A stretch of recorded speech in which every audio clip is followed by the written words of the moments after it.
Des chèvres, des fromages, une grange et une barrière, mais elle est ouverte. La première ferme intercommunale vous ouvre ses portes au Mûrier. S'engager sur le terrain, c'est leur mission, mais ça vaut aussi pour la solidarité. Visite à l'hôpital avec des sportifs pros au chevet des enfants malades. Et puis Voiron bien placé dans la course à la remontée en Fédéral 2. Les Isérois s'imposent au match aller des 16e de finale. Bonsoir, ravi de vous retrouver dans le Cap Info de ce lundi 6 mai 2013. Il est longtemps resté le gouffre le plus profond du monde. Le gouffre Berger a été découvert il y a tout juste 60 ans dans le Vercors. L'occasion de vous proposer un voyage au cœur de nos roches avec deux spécialistes au club alpin français. Cyril Maton, bonsoir. Bonsoir. Vous êtes donc spéléologue au club alpin français, responsable aussi de la première école de Spéléo Campus. On en reparle dans un instant. Et puis Baudouin Lismonde, bonsoir. Bonsoir. Vous aussi, vous êtes donc un spéléologue aguerri. Vous nous en direz plus sur la spéléologie, bien sûr, la discipline, et également sur ce rassemblement aussi qui aura lieu à Autran dans quelques jours. Et pas de mauvais jeu de mots sur le gouffre, même si le président de la République atteint des profondeurs records dans les instituts de sondage. Un an tout juste après son élection, nous avons voulu savoir si la cote de popularité de François Hollande était semblable à la tendance nationale ici, dans ce territoire qui vote très largement à gauche. Réaction au micro de Nicolas Troin et Inès Taïeb. Moi, président, et puis finalement on voit rien venir, et tout le monde est dans les rues, je pense que ça va même mal finir pour lui. Socialement, on sent pas vraiment que ça va changer, et économiquement, on voit que ça ne change pas du tout. Je fais pas partie des déçus parce que c'est tout à fait ce à quoi je m'attendais. Malheureusement, comme on est un peu en crise et que l'État est pas particulièrement riche, je m'attends à pas grand-chose, en fait. Je pense que ça va pas beaucoup changer de la période Sarkozy, économiquement parlant en tout cas. Trop de social, trop de tout. Et qu'il nous enfonce encore un peu plus chaque jour. Vous attendrez quoi pour la suite? J'en sais rien, mais un peu mieux quoi. Non, ça n'a pas changé grand-chose pour moi, bien que j'ai voté Hollande. Je pense quand même qu'il y a des choses, des promesses qui ont été tenues, mais peut-être pas toutes celles qu'on attendait. J'ai pas d'avis sur cette année. Écoutez, il fait ce qu'il peut.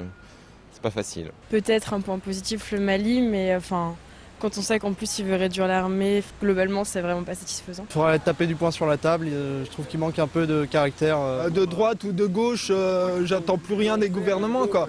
C'est pas eux qui ont le pouvoir, c'est les banques qui ont le pouvoir, donc les gouvernements ils pourront rien faire. Il faut attendre pour vraiment voir ce qui ça donne, mais il faut attendre. Il y a la crise mondiale, il y a tout, c'est pas facile pour lui.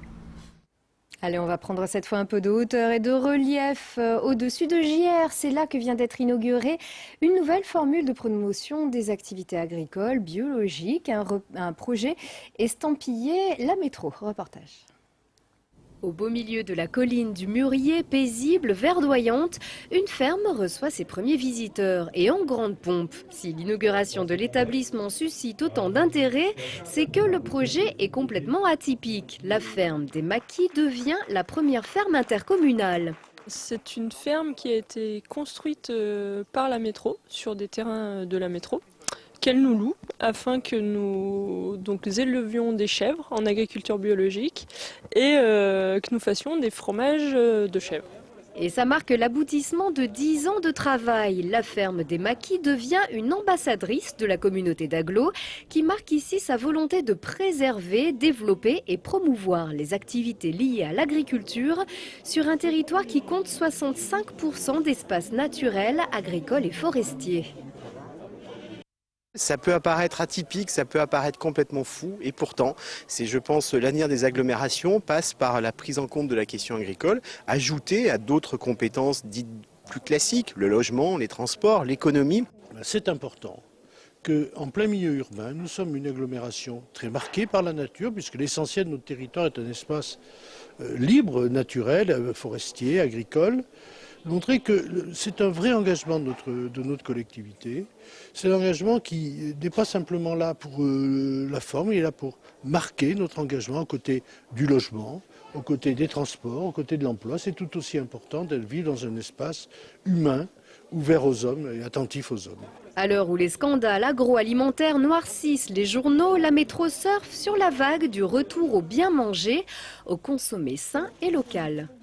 on produit bio. L'idée, c'est de vendre le plus possible au magasin et puis sur les marchés de l'agglo.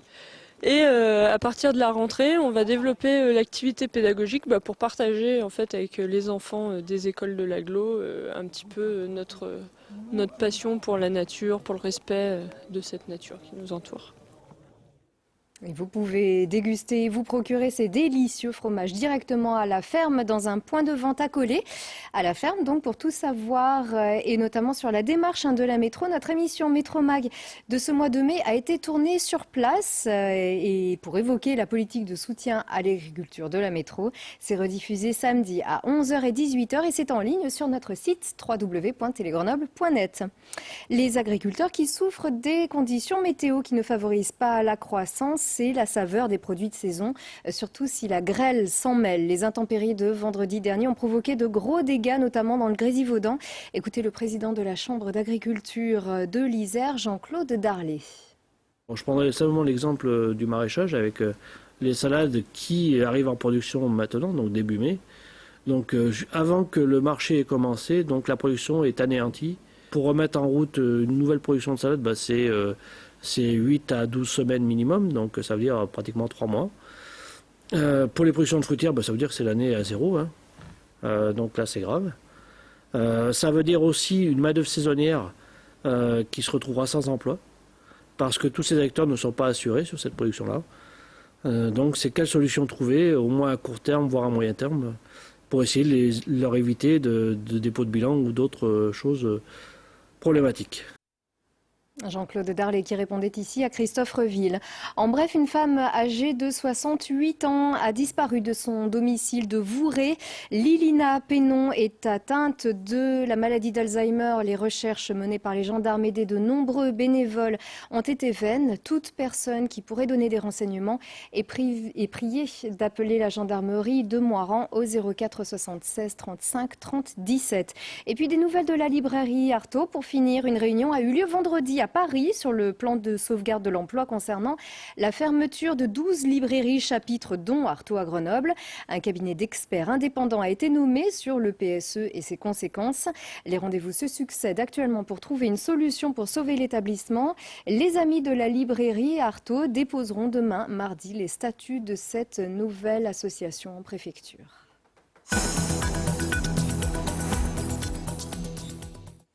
On ne revient pas sur le gadin de la saison. Le FCG Rugby a donc encaissé 50 points au stade Ernest Wallon à Toulouse samedi dernier. Toulouse a donc gagné 57-7. Pour la petite histoire, la saison est finie. Le FCG termine 11e de top 14. Intéressons-nous ce soir au parcours d'une équipe de Fédéral 3, Voiron qui est en course pour la montée en Fédéral 2. Reportage Olivier Escalon. Près de 1000 tickets vendus et un public chauffé à blanc pour ce match décisif entre Voiron et Île-sur-Vienne. Dès les premières minutes, les échanges sont intenses, avec des occasions des deux côtés. Le stade Géo-Martin voit une confrontation d'une rare qualité, avec des équipes bien organisées.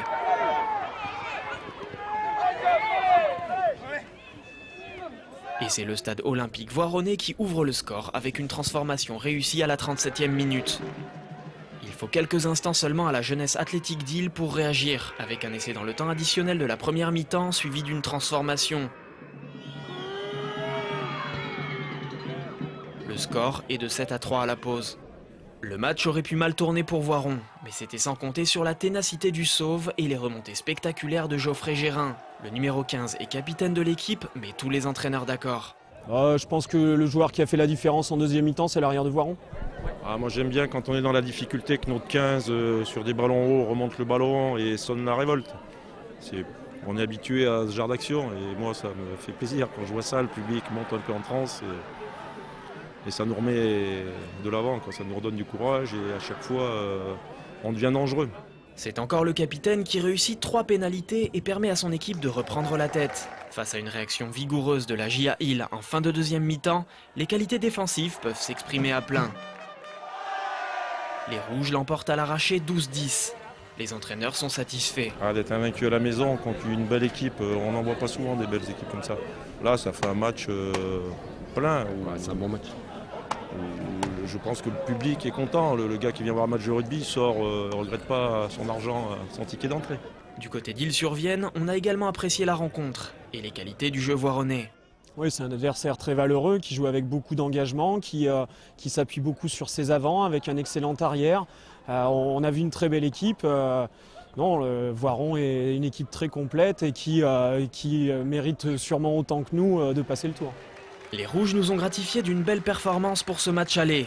Reste à espérer qu'ils se montreront aussi vaillants sur les terres d'Ille-sur-Vienne. Et également en 8e, en quart et en demi, voire plus on leur souhaite. Victoire encore avec les jeunes basketteuses de la Tronche-Mélan. Les juniors du BCTM ont donc remporté la Coupe de France chez les juniors. C'était à Paris-Bercy, donc cette finale vendredi dernier. Elles ont battu leurs homologues du Stade français. Un gros bravo à elles. Et puis chapeau au Grenoble Foot 38. Les hommes d'Olivier Saragaglia restent en course pour la montée. En national, ils ont battu Chasselet 2-1 avec un but marqué dans les derniers instants de la rencontre. Samedi prochain au Stade des Halles, ce sera peut-être le match de la montée face à Strasbourg. Et puis enfin un champion du monde aussi dans nos locaux, 8 fois champion du monde de pétanque. Henri Lacroix, celui qui règne en maître sur la discipline, sera l'invité de Marie-Caroline Abrial dans le Cap Info de demain mardi.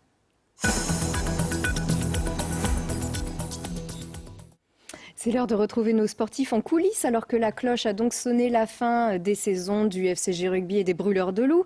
Nous vous proposons de les retrouver à l'œuvre sur le terrain de la solidarité cette fois. Depuis quelques années, l'association Un maillot pour la vie dessine une parenthèse pleine de détente, de sourire et d'espoir aussi à l'hôpital Couple-Enfants du CHU de Grenoble. Reportage Nicolas Troin. 2 heures de temps contre du sourire, c'est peu pour des sportifs de haut niveau, mais tellement pour des enfants hospitalisés pendant de longues périodes. Les clubs professionnels de Grenoble répondent à l'appel d'un maillot pour la vie. Brûleurs de Loups, GF38 et les rugbymen jouent le jeu. Ils vivent des moments difficiles, certains plus que d'autres, on a pu s'en rendre compte aujourd'hui. Donc voilà, nous, en tant que sportifs, je trouve que c'est normal que de venir et de donner un peu de notre temps, les faire rire, jouer avec eux. Voilà, c'est pas grand chose, mais je pense que ça leur fait du bien, quoi. Ça fait l'an passé, quand je l'ai fait, j'ai demandé encore cette année si je pouvais le refaire, parce que je pense que ça a vraiment été c'est une belle expérience aussi, puis c'est voir aussi qu'on est chanceux, d'être en santé, puis il faut profiter de la vie comme moi j'ai toujours vécu jour le jour, et c'est ça qu'il faut faire parce qu'on ne sait jamais ce qui peut arriver le lendemain. La rencontre se passe en 2 temps, une partie jeu avec les enfants qui peuvent se déplacer ou être déplacés, l'occasion pour tout le monde d'apprendre en s'amusant. J'ai appris des chants, j'ai appris surtout que des enfants, même de 6 ou 7 ans, avaient un répertoire beaucoup plus approfondi que le mien, même sur des chansons actuelles. Jackie, on n'a pas trouvé une, mais nous des années 80, alors on va trouver nous. Dans un deuxième temps, les visiteurs occasionnels se rendent au cœur des services pour rendre des visites plus individualisées. Certains n'ont pas cette chance parce qu'ils sont trop fatigués, ils sont dans des services qui ne leur permettent pas de sortir. Donc du coup, on propose aux sportifs de se rendre vraiment à leur chevet. C'est un moment qui est plus intime forcément, du coup plus privilégié pour l'enfant. Alors c'est sûr que les sportifs ont pas, parfois c'est un peu plus difficile, certains sont papas ou mamans, donc transfert aussi par rapport à leurs enfants. Mais il faut garder le sourire pendant qu'on est là et ensuite relativiser en sortant. C'est toujours dur, mais nous on est là à marcher dans les couloirs et à essayer de leur donner un peu de joie. Je pense que la plus dure, je pense que ceux qui sont dans le dur aujourd'hui, ce sont les enfants qui ont besoin de journées comme celle-ci pour sortir un petit peu du quotidien, et si on peut les aider à faire ça, ne serait-ce que pour 5 ou 10 minutes, c'est quelque chose de fantastique. Les clubs répondent positivement aux sollicitations de l'association, maintenant nationale. Ce sont même les entraîneurs qui adaptent le planning de la semaine. On a modifié, on avait prévu de s'entraîner cet après-midi, du coup j'ai fait ce matin pour pouvoir venir participer à ça cet après-midi, parce que j'avais envie d'être là et de m'amuser un peu avec ces enfants. Plus de 5000 sportifs sont venus au chevet d'enfants malades depuis la création de l'association du côté de Toulouse en 2000. Après Grenoble, un maillot pour la vie se rend à Pau. Pour les bénévoles, il faut aussi de l'entraînement pour garder le rythme de 3 à 4 rendez-vous par mois. Suite de ce petit feuilleton dédié aux coulisses de l'hôpital auprès des enfants, nous nous intéresserons demain mardi à la crèche de l'établissement. L'occasion de vous rappeler que le Cap Info fait une petite pause à compter de mercredi et jusqu'à lundi prochain.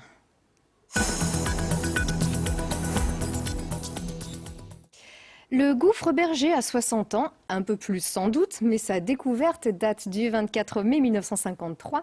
Et pendant bien longtemps, ce gouffre a été le plus profond du monde, d'ailleurs, Baudouin Lismonde. Oui. Ça veut dire quoi, en fait, le plus profond du monde, à notre connaissance? C'est la dénivellation entre l'entrée et le fond, et ça faisait un peu plus de 1000 mètres. Et le fond, c'est-à-dire le fond qu'on puisse mesurer ou qu'on peut atteindre? Atteindre par les spéléos. Hein. D'accord. Parce que le fond réel, on ne le connaît pas. Alors je rappelle que vous êtes spéléologue au club alpin français, comme vous, hein, Cyril Maton. C'est une véritable institution, ce gouffre. En fait, c'est un pèlerinage pour qui pratique la spéléo? Peut-être pas un pèlerinage, mais c'est sûr que c'est un objectif très intéressant. Quand on peut annoncer aux autres qu'on a fait le gouffre berger, eh ben c'est bien. On va le voir, ce gouffre berger, donc avec des images d'époque. Il avait été découvert par Jo Berger avec Louis Emma, Géo Mathieu et Marc Jouffret. À l'époque, on pouvait descendre jusqu'à peu près moins 900 mètres. En 55, on était descendu jusqu'à moins 985. Oui. C'était une petite révolution déjà à l'époque. C'était déjà une belle côte, oui. C'était profond pour l'époque. Et en quoi est-ce que c'était un véritable événement, en fait? Il est particulièrement beau, celui-ci? Oui, le gouffre est très très beau. En fait, les spéléologues qui découvrent le gouffre, ils sont toujours enthousiasmés. Ils sortent du gouffre en disant « c'est un gouffre magnifique ». Et on continue d'ailleurs d'y faire quelques découvertes, notamment en février 2010, Cédric Lachat a donc découvert une nouvelle entrée, c'est la 10e entrée. La 10e entrée, oui. Alors, on a pu mesurer d'ailleurs, ça atteint presque 1300 mètres, donc c'est exactement, vous m'aviez dit, 1234 mètres. Oui. Ce qui est énorme. Disons qu'on fait beaucoup mieux maintenant. Hein. En Caucase, on a dépassé 2000 mètres. D'accord. Il faut rester modeste. Hein. Certes, mais c'est déjà pas mal chez nous dans le coin. On rappelle oui, donc pour nous, c'est bien. Voilà, ce gouffre berger, il est situé dans le Vercors, hein, donc entre la Molière et Sornin, c'est ça? Sornin, oui, on le voit de Grenoble. Voilà, et qu'est-ce qu'il a alors de si particulier? Parce que pour vous, donc spéléologue, on parlait de petits pèlerinages à l'époque. En quoi est-ce qu'il est vraiment beau? Disons qu'on a tous les paysages qu'on peut espérer. On a du puits, des grands puits, enfin pas trop grands mais quand même. On a du méandre, c'est-à-dire des galeries qui tortillonnent, qui obligent le spéléo à se contorsionner. On a des grandes galeries énormes qui font, mettons, 10 ou 20 mètres de large. On a même un endroit qui dépasse 100 mètres de large. 100 mètres de large? 100 mètres de large. Ah oui, c'est immense. Donc pour le spéléo, il y a tout en fait. Et puis il y a une rivière souterraine qui lui permet de voir l'eau, qui est quand même l'objectif des spéléos. Mais alors je suppose qu'on parlait moins 1234 mètres et c'est un site qui est accessible aux plus expérimentés. Néanmoins, pour les néophytes, même accompagnés, c'est compliqué. C'est pas conseillé de commencer par le gouffre berger. Il vaut mieux commencer par des gouffres plus faciles. Comme ça, au moins, quand on arrive au gouffre berger, on est formé et on apprécie plus. Oui, alors surtout qu'il existe alors à peu près 5000 autres possibilités de profiter de la spéléo dans nos massifs, en Chartreuse et dans le Vercors. Il y a, on va dire 5000 grottes qui ont été recensées. Parfois c'est des tout petits, mais ça suffit pour s'initier peut-être, Cyril? Ah oui, ça suffit. Le terrain de jeu, il est vaste. Et oui, bien sûr, on a de la chance ici en Isère d'être très bien entouré au niveau grottes et cavités. Donc on en profite. Et la spéléo, alors c'est une activité dont on entend souvent parler au titre des faits divers. On ne peut pas la pratiquer sans expérience, sans guide, en tout cas en premier lieu, mais c'est à la portée de tout le monde? C'est à la portée de tout le monde. En fait, il y a beaucoup de clichés qui sont véhiculés autour de cette discipline. Il ne faut pas être claustro, puis c'est serré, puis voilà. Alors qu'en fin de compte, il ne faut pas être trop grand non plus. Il ne faut pas être trop grand, puis il ne faut pas être trop gros. Alors qu'en fin de compte, simplement l'envie d'aller voir ce qui se passe sous terre est suffisante. Après, le gabarit, il y a des petits, il y a des grands. Et ça se passe bien pour tout le monde, mais à partir du moment où on en a envie, en fait. Alors vous êtes responsable de la première école de spéléo, Spéléo Campus, qui a été créée en septembre dernier. C'est l'école départementale de spéléologie de l'Isère. C'est une nouveauté en France et c'est même un véritable cursus. C'est une nouveauté dans le concept parce qu'on a essayé de faire un petit peu les choses différemment que dans d'autres départements. Et puis il y a effectivement un cursus qui va permettre à des gens qui ne connaissent pas la spéléo de devenir des spéléologue aguerri et confirmé au bout d'une vingtaine de sorties souterraines. Oui, c'est intensif, on va dire, pendant une année. Et parce que cet enseignement n'est pas dispensé dans les clubs? Dans les clubs, la formation se fait d'une manière tout à fait différente, un petit peu plus sur le tas. Ça marche aussi, il y a énormément de spéléos qui ont été formés ainsi. Nous, on a essayé de prendre un cheminement un petit peu différent et de proposer autre chose pour que des gens qui sont monsieur et madame tout le monde puissent connaître cette discipline et puis l'apprécier, et puis pourquoi pas continuer après par la suite. Et vous insufflez justement toute votre passion pour la spéléo. Vous, qu'est-ce qui vous avez attiré, vous, Cyril Maton, vers cette discipline? Je ne sais pas vraiment, je sais que ça datait de longtemps en fait, et puis un jour il y a eu l'occasion d'aller sous terre, et puis voilà, c'était le coup de foudre. Et vous, Baudouin, vous vous êtes déjà perdu dans un gouffre? Oui, mais quand on se perd, on est content en fait. C'est amusant, c'est un jeu. Donc oui, se perdre, ça arrive. Ça a duré longtemps? Non, 1 heure ou 2, pas plus. Bon, et pour ceux que ça intéresse, moi j'avoue, j'ai testé, j'ai trouvé ça extraordinaire, mais c'est quand même un petit peu flippant hein, quand on connaît pas très bien. Mais si on est très bien entouré, il n'y a pas de souci. Une journée pour le grand public est organisée, donc la découverte de la spéléo les 29 et 30 juin. Avec le Conseil général, il faut s'inscrire dès maintenant hein, sur le site du Conseil général isère.fr parce que ça part très vite, hein, notamment. Oui. Il y avait déjà eu une manifestation de ce genre l'année dernière qui avait été fortement appréciée. Et cette année, la deuxième édition, elle est prise d'assaut. Effectivement, il faut s'inscrire très très vite. Bon, et puis sinon, pour ceux qui n'auront pas pu trouver de place, on peut toujours se retrouver aussi cette semaine. Alors, à partir de mercredi à Autran, vous organisez le grand rassemblement vraiment, c'est les rencontres nationales en fait de la spéléo à Autran. C'est un rassemblement qui a lieu chaque année sous l'égide du club alpin français. Et nous, il y a 2 ans, on s'est dit on veut postuler pour être candidat pour l'édition 2013 en fait, afin de pouvoir en même temps fêter les 60 ans du club, le SGCAF, et puis les 60 ans du Berger. Donc là, on arrive à quelques jours de 2 ans de travail. Ça ouvre mercredi, ça finit dimanche. Et mais pour la météo, c'est pas encore ça. Hein. Ça fait partie du jeu, la météo, quand on fait la spéléo. Donc oui, il faudra surveiller objectivement chaque jour et puis décider de où on peut aller et où il ne vaut mieux pas aller. Bon, en tout cas, on peut aller vous rencontrer et se familiariser un petit peu avec cet univers avant de le découvrir. Baudouin, vous nous avez ramené un petit trésor ici, hein, donc, qui était dédié à Rivière sans étoiles. C'était un film d'époque sur le gouffre berger. Club, en fait. Vous nous avez apporté en plus des vieilles coupures de presse. Ce film, qui est vraiment très ancien et qui a été tourné donc, peu après la découverte, c'est une rareté. On ne peut pas se le procurer. Disons qu'il faut faire la demande, quoi. Il faut...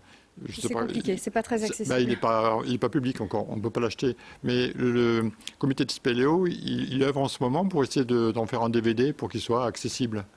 Mais il y a des histoires de droits qui sont compliquées. Bon, en tout cas, une bonne nouvelle. Merci en tout cas, messieurs, d'avoir été avec nous. Merci à vous. Bon rassemblement national, donc cette semaine entre mercredi et dimanche. Ça se passe à Autran. Merci, messieurs.